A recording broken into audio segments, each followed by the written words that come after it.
एक तो होते हैं भागवत और एक होते हैं महाभागवत। बहुत साधारण सी परिभाषा बताऊं, भागवत कौन? भक्तों को ही भागवत कहा जाता है। और महाभागवत तो महाभक्त।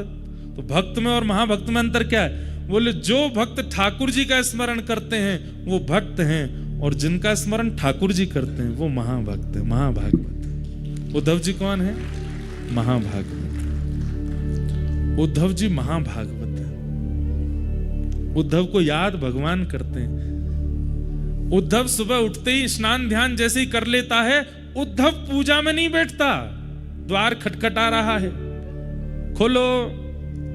उद्धव कहता रुक जाओ, केश काट रहा हूं। अरे जल्दी खोलो। उद्धव केश आदि काट करके अपने वस्त्र आदि पहन के जैसे द्वार खोलता है, भगवान कहते हैं हम आ गए, चलो प्रणाम करो। उद्धव प्रणाम करता है। आपने इतना श्रम क्यों किया? अरे हमको याद आ रही थी, जब से नहा धो के उठे तब से सोच रहे थे अब जाएं उद्धव के पास, अब जाएं उद्धव के पास। नहा लिया होगा, तैयार हो लिया होगा, अब तो बैठ गया होगा आसन पर, अब जब करेगा तो मैं आ गया। चलो उद्धव। सोचिए, कोई शालिग्राम जी की पूजा करता है, कोई नारायण जी की मूर्ति की पूजा करता है, कोई कलशों का स्थापन करके पूजन करता है, कोई अक्षत में देव को विराजमान करता है, पर एकमात्र उद्धव हैं जिनके पास स्वयं ठाकुर जी जाते हैं और जाके कहते हैं चलो अब हमारा ध्यान करो।